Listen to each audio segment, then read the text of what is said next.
Boa tarde, gente. Aqui é Flávio José da Newtech. Vamos começar a nossa querida live, né? Hoje com o tema Dia Mundial da Limpeza, né? Vamos trazer aqui alguns históricos e momentos falando sobre o processo de reciclagem, né? No contexto mundial e no Brasil, né? A gente está aqui trazendo a nossa palestrante, Fabíola Plissen, que é da Passiguada. Ela vai falar um pouco aqui do projeto dela, do trabalho que ela faz, né? E a gente vai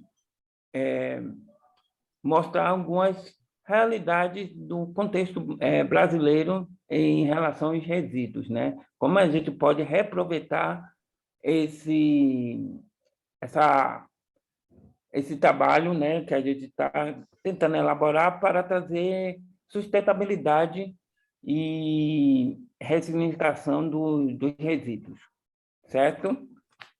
Agora a gente passa a palavra aqui para nossa palestrante e eu vou aqui mostrando umas coisas do Instagram dela, tá bem? Boa tarde. Boa tarde. Meu nome é Fabíola Pesce, eu sou especialista em logística reversa, que nada mais é do que colocar o resíduo no lugar certo. E quando a gente se especializa nessa atividade, a gente descobre que muitas coisas que existem na sociedade, elas foram feitas para não serem recicladas. E através disso, a gente acaba descobrindo muito o que existe na sociedade, que é um rejeito. Então, a primeira coisa que eu gostaria de pontuar dentro dessa fala, que a gente vai trazer sobre o Clean Up Day, que é o Dia da Limpeza Mundial, né?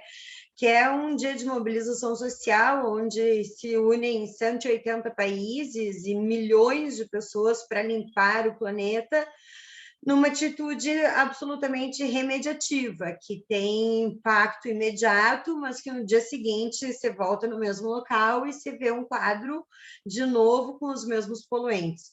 Então, eu vou dar um enfoque muito no que é rejeito e como a gente gerar uma sociedade rejeito zero, que é a partir da concepção de materiais para que, né, eu tenho um curso que se chama Todo Lixo é um Erro de Design, onde eu acredito que as coisas são criadas para não serem recicladas e que tem uma outra realidade possível que a gente vai construir conjuntamente e que depende de pessoas absolutamente comprometidas. Então, esse é o enfoque que eu vou dar hoje. Eu vou mostrar, inclusive, uma metodologia de coleta de resíduos, né, que atende esse modelo do Clean Up Day, que é uma atitude mais remediativa, mas que, quando adota essa metodologia internacional, que eu vou apresentar para vocês, que foi você manda os dados dos materiais que foram coletados nas ações de coleta e aquilo integra um banco mundial de informações que ajuda na limpeza dos mares e oceanos. Aí sim, sendo uma atitude eficaz, que mostra quais são as marcas mais achadas, quais são os objetos mais encontrados e permitindo um inventário de informações que mude essa realidade de maneira eficaz. Então, é sim lindo, né? A gente vê nas Filipinas, por exemplo, eles lá, só lá tem centenas de milhares de pessoas fazendo o Clean Up Day, e eles limpam todas as praias em um único dia, e lá, por ser um núcleo das bolhas de plástico, fica contaminado rapidamente, e é impressionante, eles têm um dia de país limpo no dia do Clean Up Day. Então, é um ato simbólico muito importante, mas remediativo, e a gente precisa pensar na concepção dos nossos serviços e embalagens. Então, é dentro dessa realidade que eu trouxe o material para a gente conversar. É isso, seu Flávio, que eu tenho para apresentar, assim, de abertura. Vocês estão vendo, são algumas imagens das últimas campanhas. Eu, pós-pandemia, estou com aulas digitais. O último curso lançado se chama Fábrica de Futuro, Fabricante Você. E nesse curso eu ajudo as pessoas a levarem a sua ideia de sustentabilidade para o patamar de negócio de impacto lucrativo. porque eu vejo essa ser uma cena onde as pessoas têm um alto valor de contribuição para a sociedade, mas conseguem monetizar muito pouco as suas ideias. E por não conseguirem monetizar, acabam tendo que depender financeiramente de alguém ou acabam tendo um segundo emprego e com isso não levam as suas ações com a força que precisariam. Então, eu acredito que tem uma outra maneira de fazer tudo isso, e se a gente encontrar uma maneira eficaz de vender sustentabilidade, aí sim a gente vai conseguir dar opções para a sociedade de serviços e embalagens que mudam, né? Que fazem as pequenas curas das coisas que a gente não quer mais ver por aí. Então, são várias bandeiras que pertencem a esse guarda-chuva da sustentabilidade e elas não competem entre si, elas se complementam, então tudo tem espaço e necessidade social. Acho que agora sim, seu Fábio. Boa tarde aí para quem chegou, né? Como eu estava falando, né? Fabíola aí está falando um pouco do trabalho dela. Fabíola, eu queria fazer até umas perguntinhas assim antes de começar a sua apresentação. Nessa construção que você já trabalha aí, né? Queria saber assim, o tempo que você está trabalhando com isso e como é que você vê esse problema do lixo, né? Do resíduo indo para as ruas, né? Aquele acúmulo grande, também metade está indo para o mar. Como é que você vê, como cidadã, nesse contexto ambiental, como é que você vê isso? Bom, eu tenho uma escola de sustentabilidade, mas eu entendo que é muito difícil sensibilizar as pessoas no volume e escala que a gente tem necessidade. Por isso que a gente tem tantos sistemas não funcionando. Além disso, o interesse é por uma grande maioria de gestores, né? Então, eu entendo que o cidadão ele é vítima de escolhas mal feitas pela indústria. A gente não tem, a gente fica refém, eu mesma sou uma pessoa que sou professora de ecodesign, que evito plástico ao máximo possível, ainda assim, quando eu chego no mercado, que opções eu tenho? Né? Ou eu estou fazendo a comida desde o zero, desde fazer a farinha, fazer o pão, fazer a massa, ou eu vou estar refém de uma embalagem plástica. Então, eu entendo que a indústria da concepção é onde mora a responsabilidade, é no gerador. Esse cara eu entendo que reputação é a nova moeda, e enquanto esse cara estiver colocando uma opção depreciativa, né? A gente está fazendo uma embalagem que vai ser usada uma vez, a embalagem de um biscoito, a embalagem de uma massa, e aquilo é feito com um material que dura mais de 100 anos. Então, claro, a gente pode apelar pela responsabilidade social de 7 bilhões de pessoas, mas não vai dar certo, já não deu certo. Tá aí o sistema para provar que essa equação não funcionou. Então, eu trabalho com foco na responsabilidade do gerador. Se você tem uma padaria, se você tem uma confeitaria, se você tem uma fábrica de brownie, amigo, você está na responsabilidade de mudar as embalagens. Então, é nessa maneira que eu me posiciono. Como cidadã, eu entendo que o cidadão, sim, precisa ter um compromisso social, mas ele está refém de uma escolha já feita. Então, ele vai sofrer muito no processo. Isso eu concordo com você. É muito importante esse contexto, porque a gente trabalha numa tríplice que envolve meio ambiente, né, social e econômico. Então, na parte ambiental, é esse problema mesmo de a gente estar utilizando os recursos naturais, né, bauxita, várias coisas para a gente fazer essa produção. Então, aí entra uma parte aí da responsabilidade de quem produz esse produto. No social, é uma parte que é isso que a gente está querendo trazer, a consciência social, né? A consciência do ser humano no contexto dos resíduos, né? Então, a gente tem que ver, a gente tem que se conscientizar, que a gente fala, isso é um problema público. Não, é um problema de todos, de todo mundo, né? Você vê que o problema do lixo, se você for em qualquer lugar no mundo, é sempre a mesma coisa. É o acúmulo, é a falta de gerenciamento, é a falta da produção. E na parte social, né, econômica, é a parte de a gente viabilizar as economias, né, dentro do nosso país, do nosso estado, nesse contexto dos resíduos ser preparado, ser construído para a gente diminuir. Isso aí, essa parte econômica, ela está muito relacionada tanto à educação ambiental como às 7 Rs, né? Que aí a gente tem que ver o que é que a gente pode fazer para diminuir, porque a responsabilidade social vai impactar o econômico da indústria, e a indústria tem que pensar Sim, nisso. mas só deixa eu interromper o senhor, porque nessas imagens que a gente está vendo, por exemplo, agora dos stories que o senhor colocou ali dos meus destaques, ó, a gente está vendo, por exemplo, aqui um lápis, que ele é um marca-texto, só que ele não é caneta, então ele não deixa residuais desnecessários. A gente conseguiu passar por ali uma série de imagens de opções de embalagens feitas com folha de bananeira, com palha de trigo, que são coisas, esses vasos que são feitos de casca de coco, eles são biomateriais. Existe uma possibilidade de ter uma indústria regenerativa e eficaz. A indústria escolhe o que ela vai usar. Quem vai colocar um plástico no mundo é o gerador, é o dono da empresa. Então, hoje eu falo em fazer uma indústria lucrativa, mas regenerativa. Esse é a indústria que a gente chama de indústria 2,5, porque ela não é o terceiro setor são as ONGs, onde as pessoas trabalham sem fins lucrativos.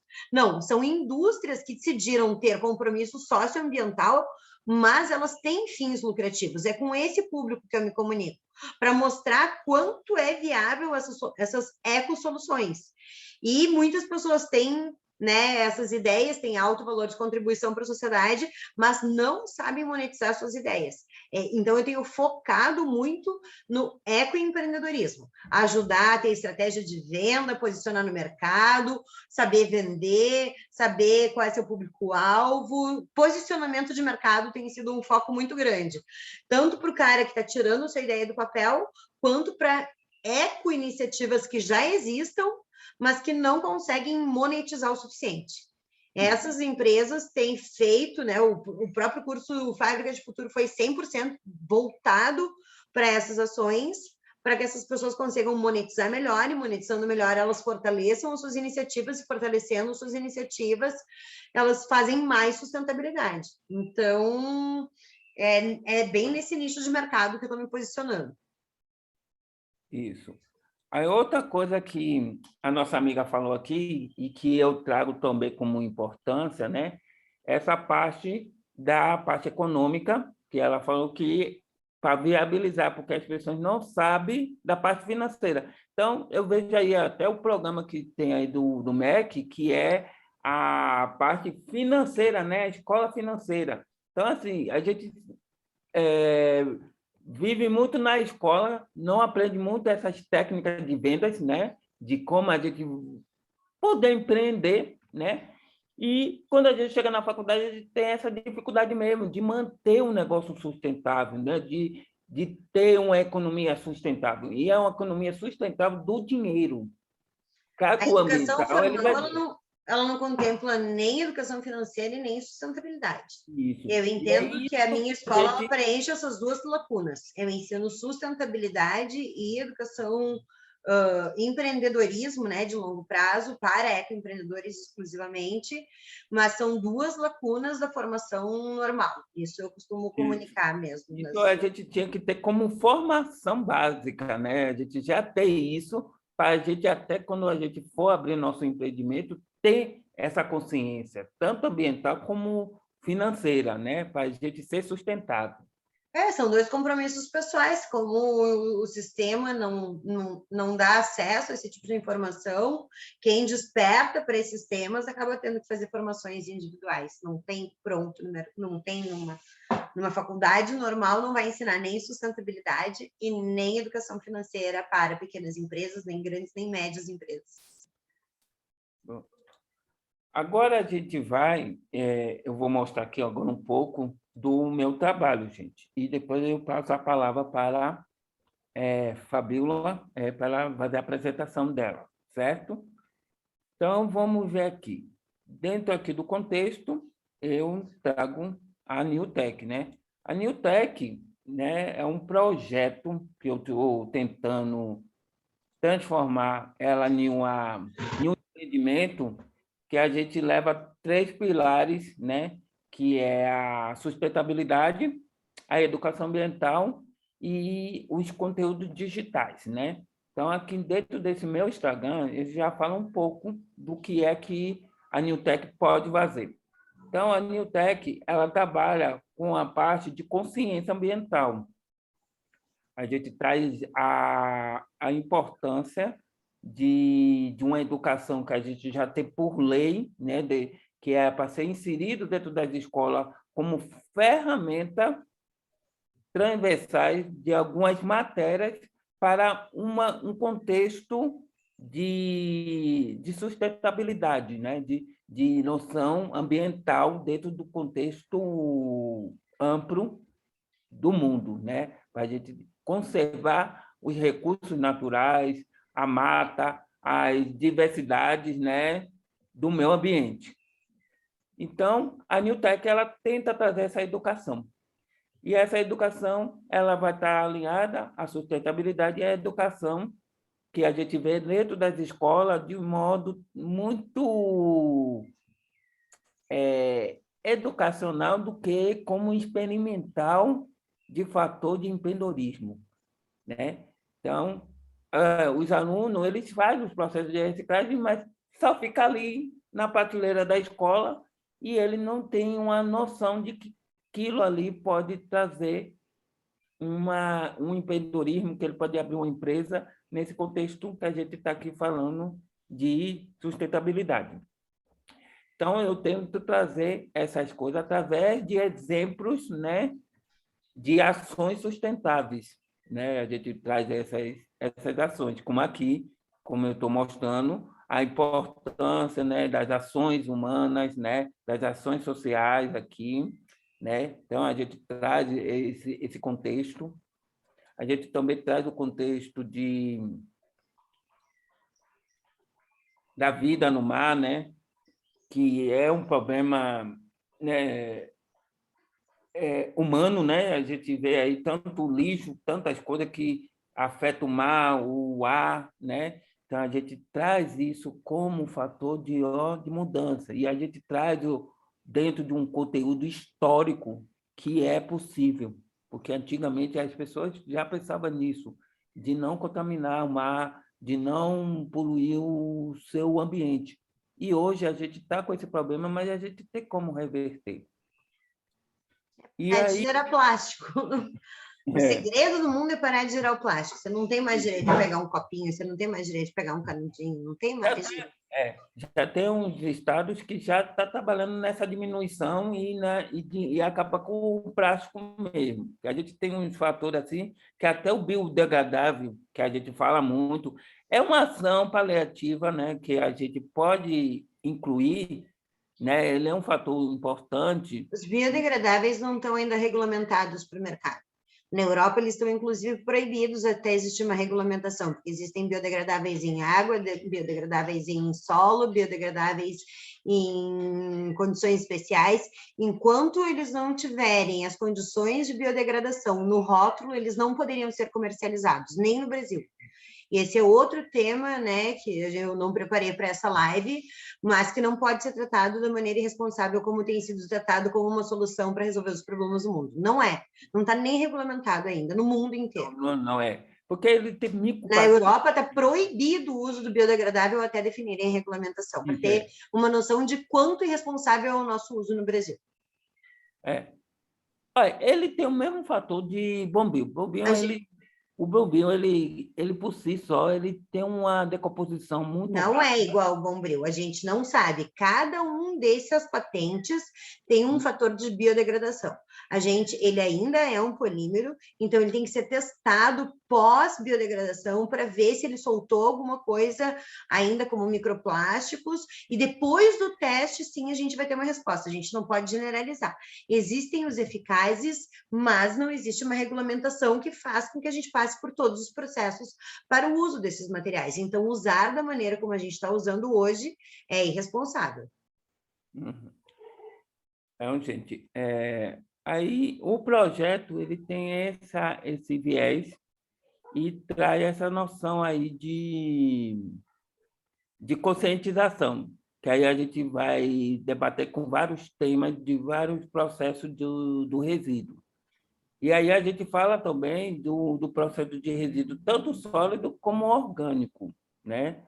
Porque o fator de problema é os dois, né? Quando a gente mistura eles dois. E aí a gente traz essa educação e esse trabalho de contexto todo. Vocês depois podem acompanhar aqui no Instagram, né, newtech.eco, algumas coisas que falam mais do projeto, do trabalho que eu estou tentando realizar. Deixa eu ver aqui se eu consigo.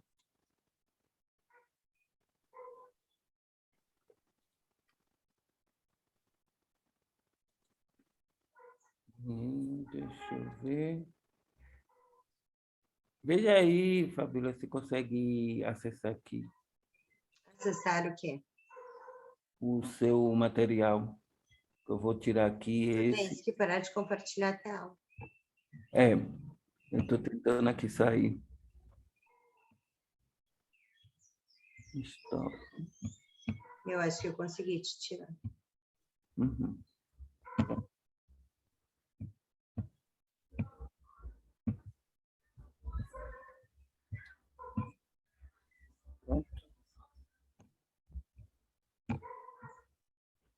O meu aqui, a tela do meu computador está aqui piscando o tempo todo.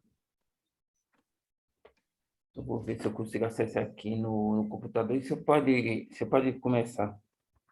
Tá. Sabe, tu consegue verificar só se eu estou compartilhando a tela direitinho? Pronto. O meu eu já tirei. Eu já consegui tirar. Você está conseguindo? Para ti aparece a minha tela? Uhum, já está aparecendo. Aqui no meu está aparecendo. Então, o material que eu preparei começa a falar um pouquinho sobre economia circular, que nada mais é do que criar os produtos para que eles sejam reintroduzidos na cadeia produtiva sua ou de terceiros.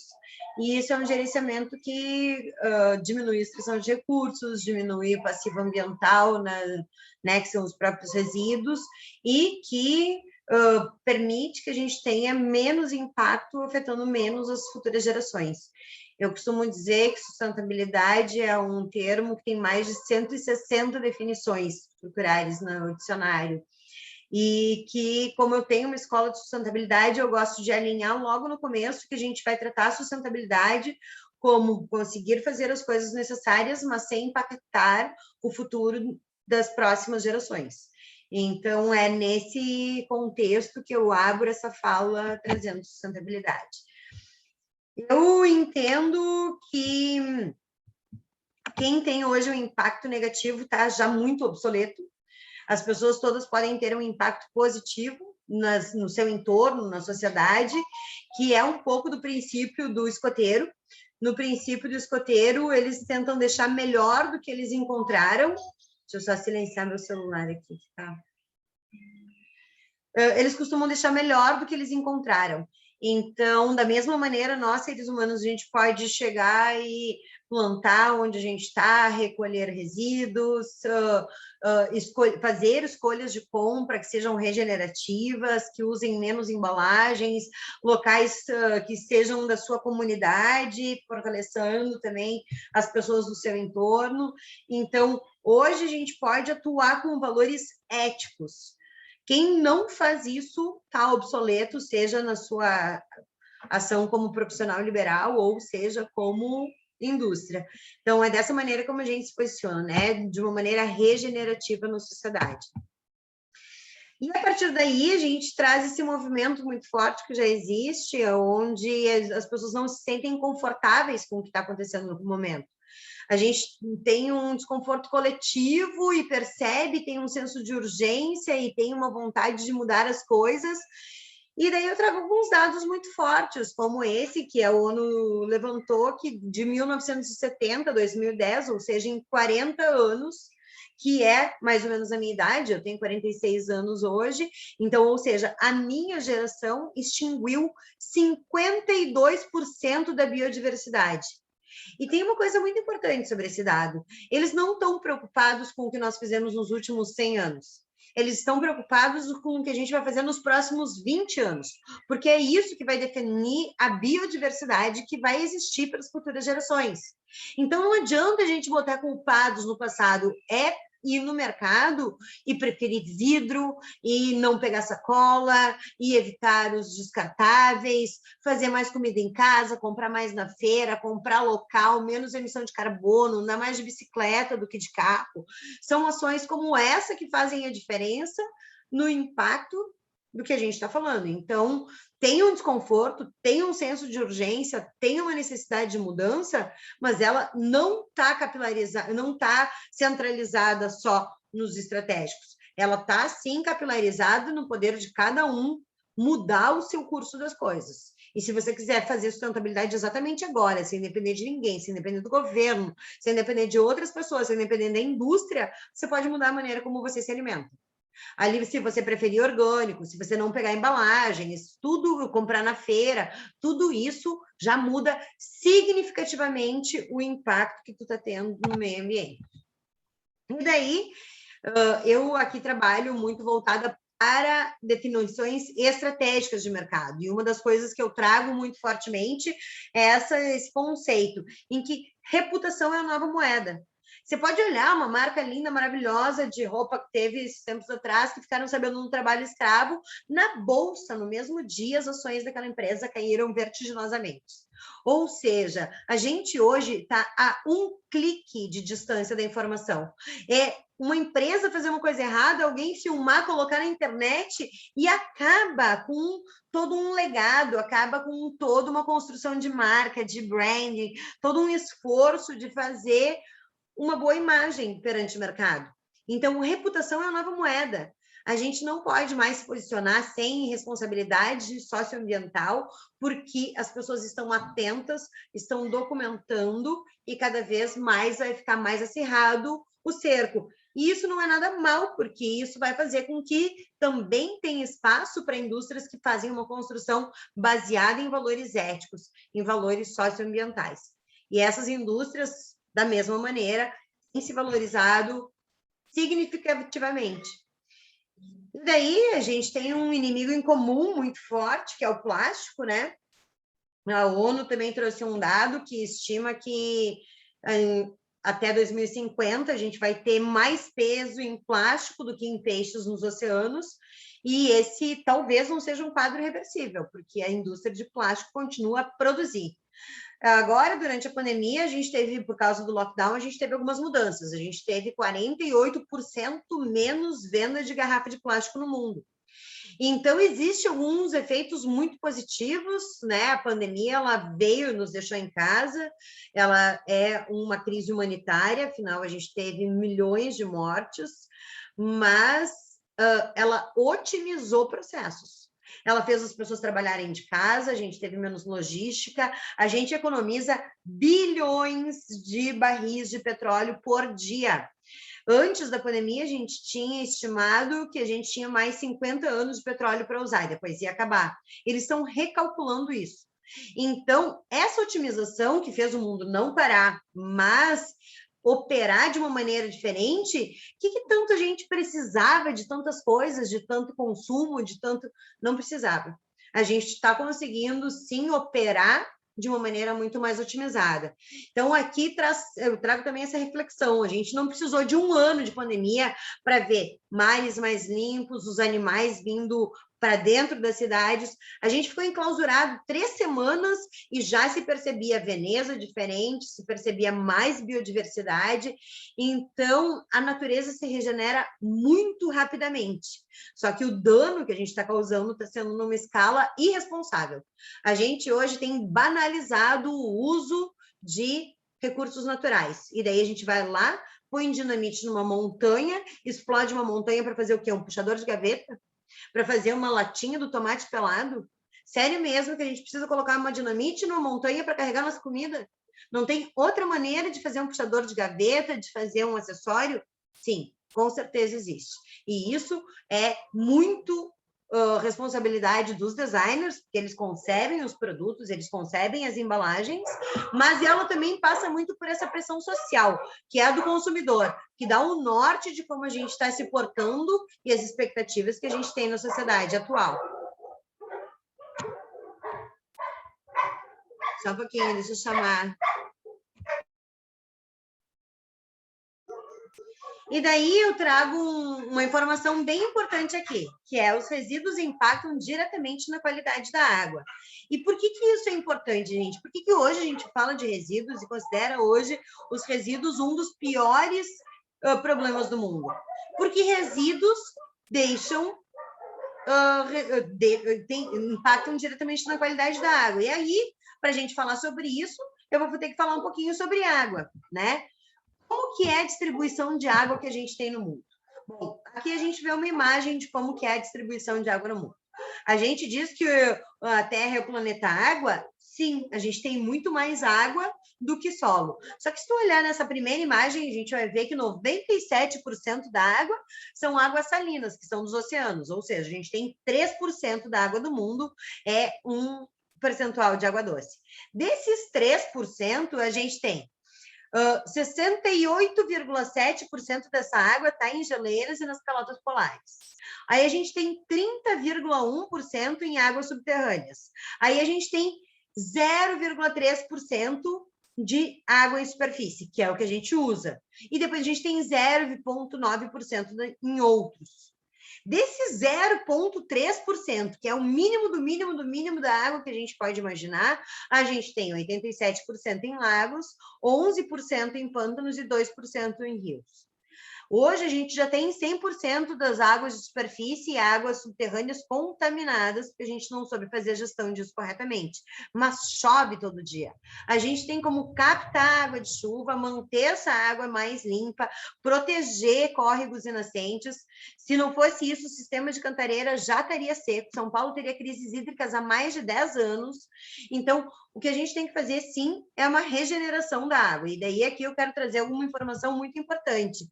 Porque, eu não sei se vocês se deram conta, mas a gente sabe fazer um jato supersônico, a gente sabe fazer uma bomba atômica, mas o mundo não sabe fazer uma molécula de água. A gente não produz água. A gente dessaliniza, a gente descontamina, mas a gente não faz água, que é o elemento mais importante para todos os seres que existem na face da Terra. Então, os lixos impactando diretamente na qualidade da água acabam impactando em toda a cadeia alimentar, onde nós estamos incluídos. E daí eu trago uma informação bem importante, que é, né, esse dado estatístico que vocês estão vendo aqui nessa lâmina, que é o crescimento populacional. Se vocês olharem lá no ano 1, a gente tinha mais ou menos 1 bilhão de pessoas, e isso é vindo estabilizado até mais ou menos 1.800. Em 1.800, vocês estão vendo ao final da lâmina um gráfico que sobe, sobe, sobe, esse é o crescimento populacional.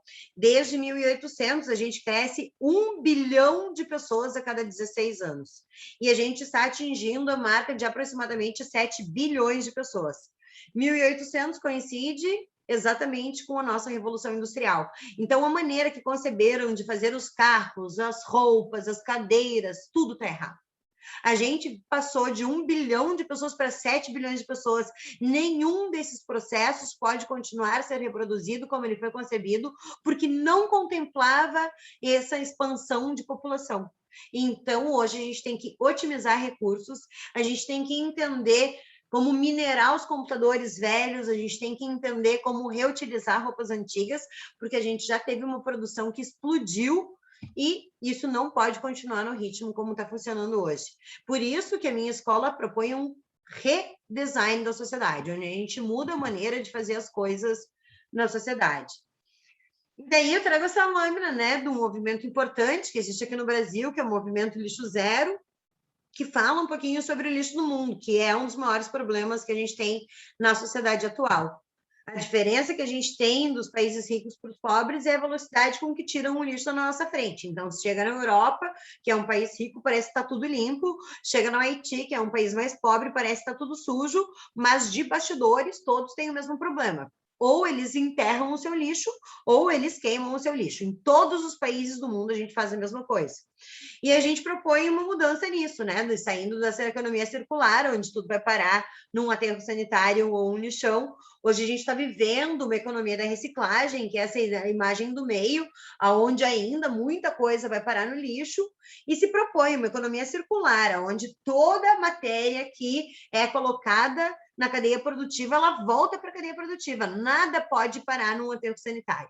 Vocês acham que isso é impossível? Não, isso não é impossível. No estado da Califórnia, nos Estados Unidos, já existe uma lei há mais de 30 anos que não permite que se leve resíduos para um aterro sanitário. Se tu tiver que levar algum lixo para um aterro sanitário, é porque realmente aquele troço não tem reciclagem, e se não tem reciclagem, você paga uma multa para mandar o teu negócio para aterro, e além de uma multa, você paga uma mensalidade, porque um aterro tem custo mensal. Então, já existem sistemas de economia circular funcionando no mundo em larga escala. Eu estou falando de Estados Unidos. Então, isso não é utopia, isso é uma metodologia que está funcionando em alta velocidade, a qual você, se interessou, deveria participar. E por isso eu costumo dizer que reciclagem é uma remediação de um problema já causado.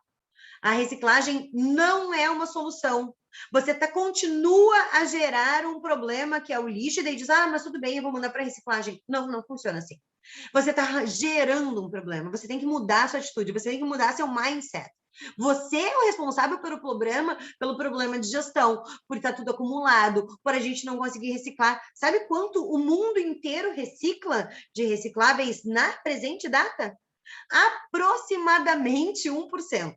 Eu estou jogando para cima, porque a gente não acha que não chega a 1% de reciclagem de tudo que a gente colocou no mundo. A sua primeira escova de dente ainda existe por aí. O seu primeiro chinelo, vai pensando, o seu primeiro copinho de plástico está por aí. Tá tudo por aí. Seu primeiro canudinho, todos os que passaram na sua vida, todas as suas escovas de dente, elas estão por aí. De algumas, talvez, recicladas, provavelmente não, porque até então, para nós, escova de dente é um rejeito. Então, a reciclagem é uma palavra bonita para te continuar a gerar o problema. Aqui, a gente não faz nada disso. A gente te empodera a perceber tudo isso e evitar embalagens, evitar as matérias que dependem de um sistema inteiro para funcionar. O sistema não funciona, então tá na sua mão. Se você está assistindo essa live comigo, Fabiola, que transforma as coisas de verdade de uma maneira eficaz, você vai se dar conta que a responsabilidade é sua e você vai mudar a sua ação. Senão, você pode continuar delegando para o sistema e deixa o sistema se virar, que não está se virando, e daí você passa a ser um cara do mal, sem querer, né? Dizendo, não, mas eu mando para reciclagem. Não, hoje, lamento te dizer, mas isso hoje não é mais suficiente. Por isso, a gente trabalha com esse redesign da sociedade, onde a gente ajuda a conceber matérias lixo zero. Na realidade, hoje eu trabalho com sistemas rejeito zero, aonde você prioriza as embalagens orgânicas, as embalagens perenes, os produtos de garantia eterna, e vai, assim, fazendo uma passagem realmente eficaz. Tudo isso é o que eu falo todos os dias no meu Instagram, e que tem no meu canal do YouTube, e que eu vendo nos meus cursos. Então, se você está achando esse conteúdo diferencial, você pode acompanhar esse conteúdo para daí ver quando vai ser importante para você ter acesso a alguns dos acessos premiums que eu dou, porque no meu Instagram você recebe tudo isso de graça. E tudo isso acompanha uma passagem importante da sociedade, onde a gente não precisa mais ter, a gente precisa usufruir. E daí entra essa onda de compartilhamento. Não sei se vocês se deram conta, mas hoje o Uber é a maior frota de carros do mundo, sem que o cara do Uber tenha nenhum carro próprio. O Airbnb é a maior rede de hotéis que existe na sociedade atual, sem que eles não tenham construído um único metro cúbico, onde eles pegaram as casas das pessoas e colocaram para alugar. Então, hoje a gente vive uma rede de compartilhamento. Nesse gráfico, você vê quais são as coisas que você mais pode compartilhar e quais são as coisas que você menos vai compartilhar. Então, você pode compartilhar seus livros? Claro que você pode. Você pode compartilhar música, você pode compartilhar comida, você pode compartilhar ideias. O que você não vai querer compartilhar? Sua escova de dente, né? Então, aqui, inclusive, no meio desse quadro, você vê Furadeira, porque ela é um ato simbólico dessa rede de compartilhamento. Tem um estudo que diz que as furadeiras compradas no Brasil são usadas aproximadamente por 18 minutos. Mas, mesmo assim, você não tem uma furadeira compartilhada. Você vai lá e você compra a sua furadeira. Então, se os condomínios tivessem uma central de ferramentas, onde todos usam a mesma furadeira, onde todos usam a mesma máquina de lavar roupa, a mesma máquina de secar roupa, a gente poderia ter uma otimização de recursos. Isso em alguns países, como Estados Unidos e Europa, você já vê essas centrais, né, de lavanderia do condomínio, você já consegue ver esses locais de centrais de ferramentas, e isso tudo é otimização de recursos. É uma nova maneira de a gente enxergar o mundo, onde eu não preciso ter o acessório necessário, eu preciso usufruir do benefício que ele me traz. E daí, a gente, né, traz aqui, eu faço uma brincadeira com uma frase do John Lennon, onde ele fala all you need is love, e eu coloquei all you need is less, que ele em inglês diz tudo que você precisa é amor, e eu digo tudo que você precisa é menos. Porque hoje a gente tem tantas coisas que são desnecessárias. A gente tem, hoje, qualquer pessoa que está assistindo essa live tem mais roupas do que qualquer rei da época medieval. Eu não sei se as pessoas se dão conta disso. A gente tem muito mais coisas do que são necessárias para sobreviver. Então, existe esse movimento minimalista, onde a gente passa a ter o estrito necessário, onde você não tem 10 canetas, você tem 2 canetas no máximo. Então, a gente começa a entender que tudo é a banalização do uso de recursos naturais e excessos por toda parte. Dentro disso, a gente propõe essa otimização. E veja quanto a sua ação é importante, porque ninguém no seu lugar pode colocar o seu resíduo no lugar certo. É você que vai pôr o seu resíduo no lugar certo. Então, se você pegar o seu lixo orgânico hoje e colocar ele numa composteira, como a gente vê na imagem, ele vai virar uma terra fértil, essa terra fértil vai retroalimentar uma horta e vai dar novas frutas e verduras, e todo o seu resíduo orgânico vai ter criado um círculo virtuoso.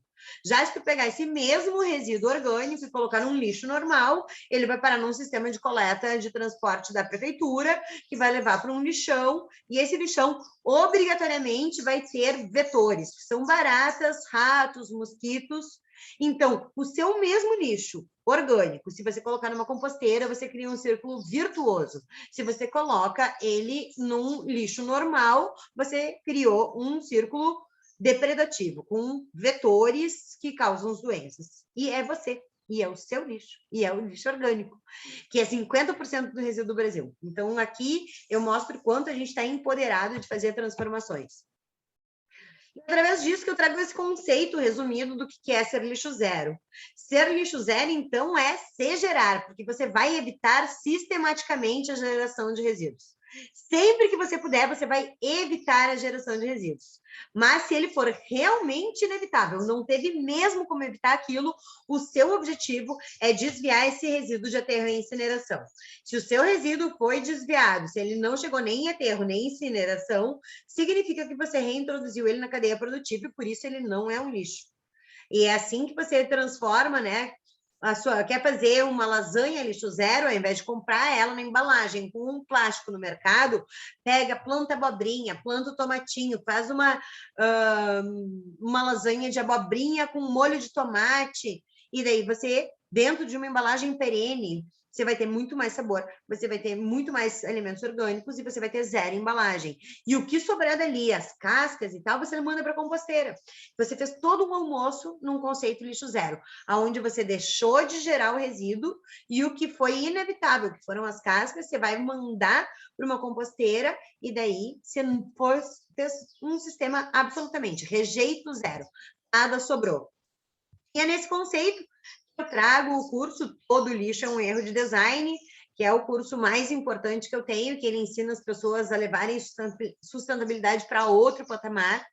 26% das pessoas que fizeram esse curso pediram demissão dos seus empregos, elas tiveram novas carreiras, novas profissões, novos rumos de vida, foi uma coisa realmente muito impactante, e é um curso que já está disponível no digital. Se você quiser saber mais sobre ele, você pode me chamar na direct, que eu te mando o link da página de venda para você saber todos os detalhes do que acontece nesse conteúdo. E isso também se conecta com objetivos globais. Aqui eu trago um objetivo muito importante, que é 100% renovável. Normalmente a gente fala sobre energia renovável. Só que o mundo não quer só energia renovável, a gente quer que seja 100% renovável em energia e insumos. Com que direito a gente vai lá e coloca dinamite numa montanha, explode uma montanha para fazer uma janela ou qualquer coisa que não é essencial à vida? Se a gente não for protecionista e achar que ainda tem o direito de explodir uma montanha, no máximo a gente deveria usar isso para um marca-passo, para alguma coisa colocada numa cirurgia muito importante que se preserva a vida. A gente não deveria ter o direito de construir um carro de metal. Não tem. Então, hoje, o mundo precisa de pesquisa e desenvolvimento para entender biomateriais, para saber usar os recursos de uma maneira que não impacte as futuras gerações. A gente não tem o direito de continuar a consumir e produzir da maneira como faz hoje. E daí fica esse desafio, o 100% renovável. No começo dessa live, eu falei com o seu Flávio sobre os compostáveis. Eles são um grande desenvolvimento tecnológico, eles precisam agora ser regulamentados e entender a sua posição no mercado. Mas, se a gente conseguir fugir dos plásticos, dos polímeros, dos petróleos, das pedras e dos metais, que são o que não tem de renovável na natureza, a gente vai estar muito melhor do que a gente está hoje. Então, hoje, se você tiver que fazer uma pia da cozinha, uma pia de algum lugar, você vai fazer de quê? Ou de inox, ou de pedra, tudo isso é não renovável. Que opções a gente tem? A gente tem, sim, que desenvolver novas coisas. E daí, dentro dessa indústria, existe muita gente desenvolvendo. Por exemplo, se eu te dissesse, vou te mostrar uma balança que usa 0 de metal, 0 de energia, 0 de plástico, que funciona muito bem. Está aqui ela. Esses japoneses, eles estudaram a propriedade mecânica do bambu, e quando você sobe no bambu com essa propriedade mecânica de curvatura que ele tem, você consegue saber o seu peso precisamente. Então, quando você escolhe, quando você opta por um produto que não está usando metais, não está usando plástico, você está apoiando uma indústria regenerativa. Então, é assim que eu encerro a minha fala, né, apresentando a Passárgada. A Passárgada é uma oficina de sustentabilidade, é a escola que eu tenho.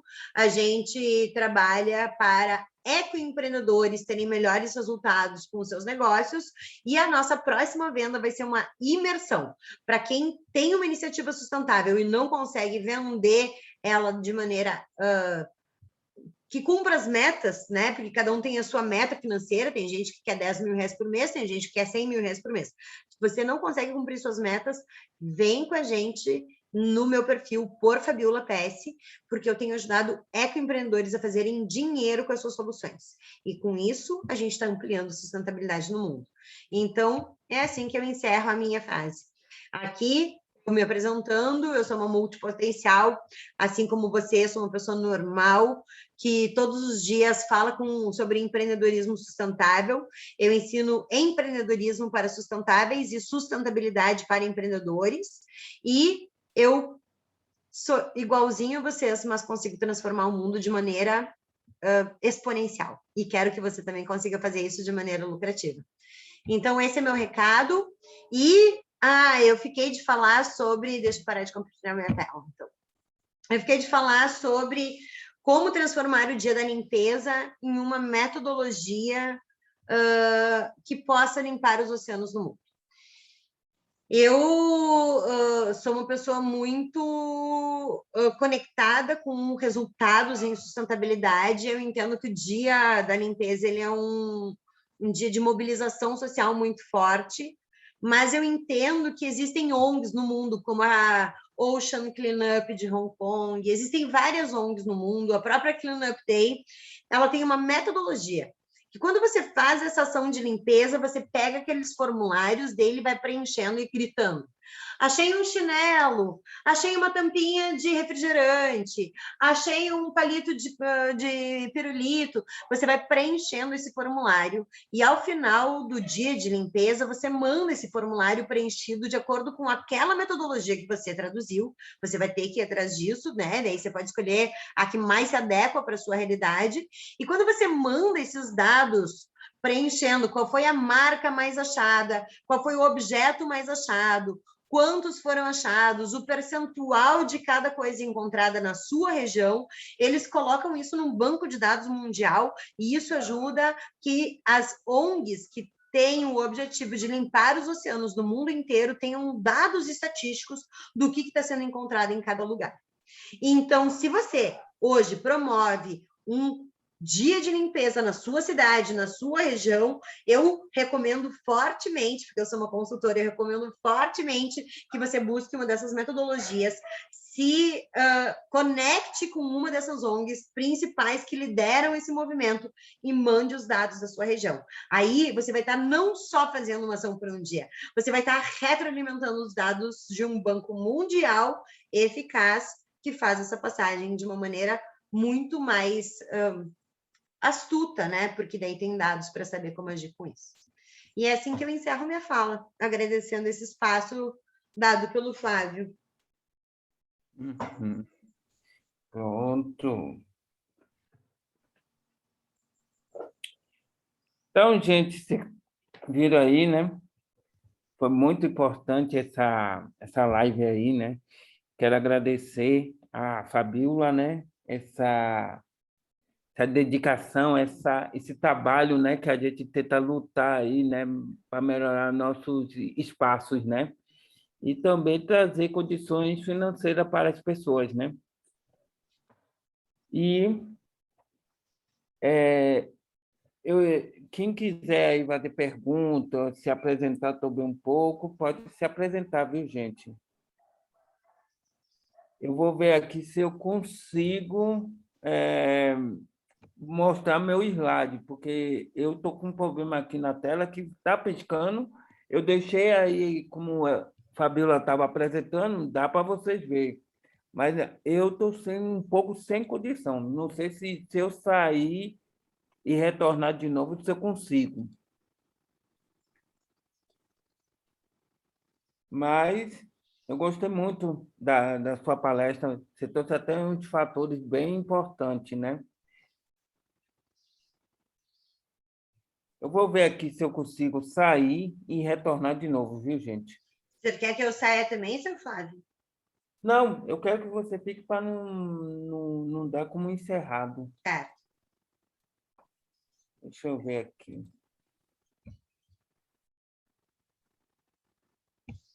Está editado. Vamos lá. Agora sim. Aí agora está mostrando, né? Tá mostrando, sim, senhor. Gente, voltando aqui, né? Então a gente aqui vai mostrar. Deixa eu ver. Deixa eu botar para gravar. Gravando.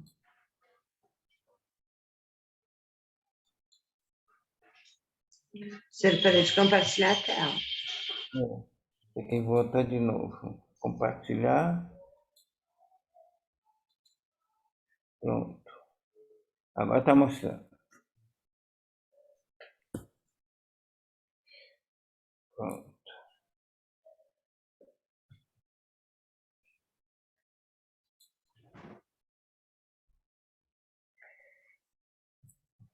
Pronto, gente.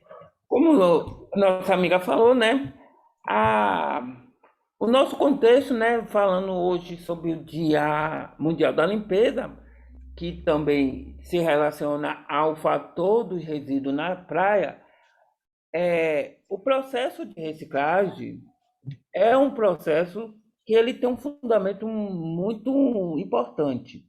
Apesar que a gente tem que trabalhar muito com esse contexto da indústria, trabalhar de modo sustentável e sistemas colaborativos, né? A gente tem que trabalhar com esse sistema colaborativo. Então, quando a gente fala isso, a gente pensa num contexto que o resíduo tem que ser, que esse contexto tem que ser em uma empresa, em um shopping, mas a gente pode construir dentro da sociedade, dentro das nossas comunidades, esse sistema dos resíduos de modo muito eficaz e que a gente pode ter lucratividade. Então, dentro do meu projeto, da minha apresentação, eu trouxe um trabalho que eu já estou começando a fazer, que é esse artesanato recicle. A gente traz o fator dos artesãos e da economia solidária um fator de mudança no processo dos resíduos. Então, o objetivo desse meu trabalho, é trabalhar o processo de artesanato, né, podendo reutilizar os resíduos sólidos no processo de reciclagem, né, como economia circular e sustentável. Isso a gente trabalha a partir de comunicação relacionada ao mundo, né, aos problemas do mundo. Então, dentro desse processo, a gente trabalha com um processo midiático, que aí vai através do canal de depoimento, que esse canal a gente traz vários depoimentos de pessoas que trabalham com o contexto dos resíduos, né? Então a gente trabalha aqui fazendo uma relação com o artesão e com sua experiência artesanal, né? Que também é um fator de mudança. No outro processo, a gente trabalha o processo de reciclagem, que aí a gente vê alguns outros artesãos, porque a gente divide para a parte de depoimento e o outro na parte de operacional, como se faz a reciclagem. Tem o processo midiático que a gente usa as redes sociais, né? Instagram, Facebook, YouTube, para mostrar esses processos, né? E a parte de ressignificação, que é o processo de você pegar o resíduo e transformar em um produto, né? Aí você faz esse processo. Dentro desse processo, a gente tem o canal de depoimento, né? Como eu disse. O canal de depoimento a gente divide em várias etapas. Então, dentro da etapa dos artesãos, a gente vai trabalhar com depoimentos, os processos de reciclagem, as lives, né? Que aí a gente traz as lives como um fator de mudança, as oficinas, né? Essas oficinas a gente pode pegar associações, todo o pessoal do terceiro setor para a gente trabalhar com as oficinas. E a parte de vendas que pode ser online ou presencial. Dentro disso, aí a gente vê aqui a parte de depoimento, né? Como é que a gente vai trabalhar? Então a gente faz um depoimento com os resíduos sólidos e os orgânicos também. Dentro desse processo, a gente usa as redes sociais. Então aí a gente vai falar cada processo que a gente vai trabalhar. Então a gente relaciona o processo da coleta desses resíduos, né, separando cada um dele com a construção do artesanato. Então, um exemplo aqui de alguns produtos que eu já faço. Então, assim, que eu já separo aqui as caixas de leite. Caixa de leite, você vê aqui o exemplo abaixo, né? Que fizeram um armário. Mas a gente tem várias definições com a caixa de leite. A gente pode usar para a parte de adubo, né? Para a gente usar adubo com as plantinhas para vender ou hortaliças, né? A gente pode fazer isso. A gente pode fazer vários processos com a caixa de leite. As latinhas a gente também pode fazer essas decorações, né? Que a gente pode botar ele como porta-chave, porta-caneta e várias outras coisas, né? As garrafas PET, desde esses vasos até a gente utiliza ele para a parte orgânica. A gente pode usar a borra de café, né, misturado com água e usar essas garrafas. E a gente pode fazer até puffs, né, puffs, pode fazer luminárias, né? Uma ideia que agora eu vi, você pode fazer tanto com garrafa PET como um vidro.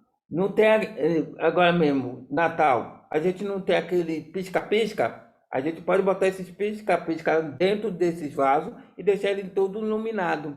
A gente pode também, nesse aqui, que ele é todo branco, né? A gente pintar com cores diferenciado, né? Então a gente pode criar várias coisas. O vidro a gente também tem esse processo. A gente tem três processos que a gente pode utilizar o vidro. Um deles é copo. A gente pode recortar eles e fazer copo. A gente pode pintar desse jeito, né? A parte de pintura. Você pode usar cordões, pode ser de crochê ou aquele de sisal. Você pode usar pano para enfeitar e você pode usar jornal para enfeitar também. Então, você vê, ó, quantos processos a gente, ó, quanto produto que a gente pode criar para a gente vender e ter um lucro, né? Um dinheiro extra. Outro é esse processo com as long neck, né? A gente pode fazer copo, pode fazer esses aí, né? Pintadinho, a gente pode pintar ele de verde no dia do meio ambiente, a gente pode pintar ele colorido na época de Copa do Mundo, né? Nos eventos de LGBT, a gente também pode pintar e botar lá, ó, gente, valorize o lixo que você joga para o público de LGBT. Dia do Halloween, você pode pintar e botar umas gravuras de Halloween, ó. Então você vê, ó, até nas datas comemorativas você pode fazer várias variações disso. Uma coisa importante, né, no processo de reciclagem de vidro, os vidros verde, marrom, eles têm uma aderência maior com as tintas. Já a branca não. Vamos dar um exemplo. Numa marrom e uma verde, eu posso passar só 2 demãos de tinta, ele já vai ficar desse jeito. Já a branca, ela tem que passar umas 3 vezes e ela não fica muito adequada. Então, o que que você faz? Nas brancas, você faz a parte de artesanato de crochê e de pano. E esses outros, você faz mais de pintura. E tem esses vasos. Esses vasos a gente pode fazer várias criações, né? A gente pode recortar, usar uma parte do êmbolo para uma coisa. Você pode usar isso aí para botar caneta ou para botar papéis, né? Para você utilizar, né? Então você pode aí fazer várias coisas criativas. No YouTube mesmo você vê uma variação muito grande de reciclagem. Então você botar lá, reciclagem de vasos, você vai ver um monte lá. E aí, através disso, a gente traz também as lives para trazer essa diferença, né? Esse papo de diálogo, né? De troca de informações, né? E tem as oficinas, como eu disse, nas oficinas a gente aí faz a comunidade, traz para as escolas, para as crianças, né? Essa vontade do artesanato, né? Antigamente, lá na Europa, né? Tinha essa coisa do artesão, ele passava o conhecimento dele para o filho dele. Depois de alguns anos foram passados para pessoas que tinham habilidades. Mas isso todo mundo tem. Por quê? Tem uma parte que eu vou falar, gente, da consciência cognitiva. Eu vou fazer uma palestra só falando disso. Vou trazer até um especialista para falar da consciência cognitiva. É a consciência que você consegue, porque nossa mente ele é voltado para a parte matemática, que aí a gente pode explorar a parte financeira da nossa mente, e tem uma parte cognitiva que está muito relacionada à criatividade. Você vê que nas escolas, antigamente, a gente fazia muito coisa de papelão, de desenho, né? A gente para a criança fazer desenho. Tudo. Essa parte que é a parte criativa da consciência cognitiva que está relacionada à criatividade. O que acontece é porque muitas crianças, com o passar do tempo, eles acabam desaprendendo o que ele aprendeu muito na escola, essa parte cognitiva. Então ele perde um pouco dessa consciência e essa consciência você pode resgatar através da criatividade, né? Da parte do design, do desenho, da criação das coisas, porque aí todo mundo é apto a isso. Então a gente consegue criar. E aí tem a parte das vendas, né? Como eu falei, isso tudo a gente traz como um produto reciclável, né? Que é a ressignificação. Então aqui, né? Processo de vendas online ou presencial, né? Então a gente pode trazer do online para o presencial e do presencial para o online e tudo. Então aqui, dúvidas. Alguém aqui ficou com dúvidas? Alguém quer compartilhar? E aqui, gente, são o meu contato, né? Aqui é o meu WhatsApp, né? Aqui são meus Instagram. Um é voltado para o projeto, o outro é voltado para a propaganda, né? De produtos e serviços. E tem aqui o meu e-mail. Essa aqui é a nova logomarca da Newtek. Eu acho que todo mundo está me perguntando por que tem esse nome, Flávio, Newtek? Porque o E é de ecológico, né? Educação, ecologia. New de novo, né? A gente está com novas tendências, né? Novas tendências, novas áreas. E Tech, ele está voltado para tecnologia ou para novas técnicas, né?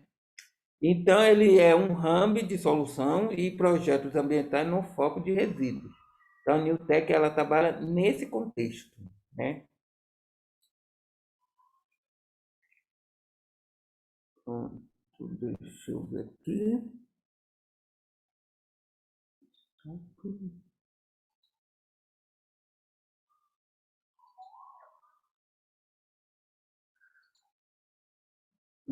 Chat.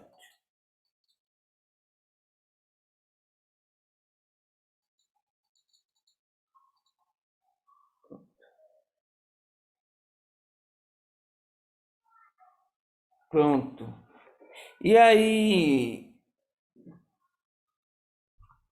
Fabiola, tem alguma pergunta? Não, eu achei bem focado em reuso, né? Acho que tem que depois passar alguma orientação sobre pós-uso pelo consumidor, como que eles podem restituir isso para reciclagem, porque não é mais reuso, né? Isso. Mas achei bem, acho que é isso aí, acho que todas as iniciativas têm demanda hoje em dia, né? O mercado precisa de novas opções de serviços e embalagens, focar numa indústria que busque responsabilidade socioambiental e Isso vai ficar mesmo. bem colocado. É que assim, eu vejo muito a prefeitura, e o governo muito preocupado com isso, mas eu acho que eles pecam muito em alguns contextos. Olha uma coisa que um tempo atrás, eu estava olhando, que eu achei a ação bonita, mas depois eu falei, eles melhoraram, eles obrigaram em uma parte, mas não soube fazer a outra. Que foi o caso das tomadas, né? Fizeram todas as empresas que trabalhavam com tomada para fazer aquele padrão, né? Obrigou as empresas a fazer isso, as empresas acatou, né, a coisa do governo, mas ele esqueceu a parte dos equipamentos, né? Porque quando você vai olhar um equipamento para o outro, tem tomada totalmente diferente Mas a e cada tempo eles trocam as tomadas, seu Flávio, isso é um interesse da indústria, porque a gente tem que trocar os equipamentos, isso é obsolescência programada. é, Isso é feito para a gente se dar mal mesmo, não tem uma razão técnica para mudar as tomadas, isso não tem. isso é. E aí a gente fica olhando umas coisas que eles tentam fazer, mas que de um outro Fizeram de lado, propósito, seu Flávio, para que a gente mude os equipamentos, para a gente comprar novos. novo, consumo, né? O consumo Consumo, isso aí. é, Isso é um jogo baixo, baixíssimo. Isso é o tipo de ato que eu, Fabiola, considero criminoso já. Eu considero várias coisas criminosas. Acho que a bom, gente está atrasado em reagir a essas coisas. E provoco as pessoas a ficarem revoltadas como eu, ficarem bem furiosas para que a gente possa exercer a pressão social necessária para essas mudanças. Sou fã da isso é. Greta. Isso mesmo, isso mesmo. Mas, Fabíola, muito obrigado, né? Apesar que eu estava aqui olhando, teve uma pessoa que entrou, mas já acabou saindo, que acontece, cai muito aqui a conexão no... Então, gente, chegamos ao final, né, da nossa live. Espero que nas próximas, né, da semana que vem, né, a gente vai ter uma próxima com o nosso amigo Basílio, né, que é de uma cooperativa. Ele vai falar o trabalho dele lá, né, dentro da cooperativa. E a minha amiga engenheira da Completamente Sustentável, Laura Dias, que também vai trazer aí um contexto dela, da empresa dela que trabalha com sustentabilidade. E agradeço a todos aí que pôde, que não pôde, né? E vamos ficar na expectativa aí da próxima live e espero que vocês nos seguem, né, lá no Instagram. Então, vou falar aqui o meu Instagram de novo, é enewtech.eco, enewtech.eco,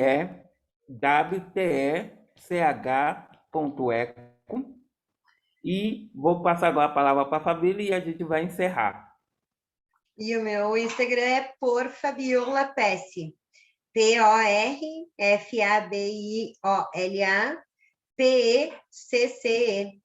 E espero que vocês todos consigam fazer, né, receita financeira adequadamente com suas eco-iniciativas.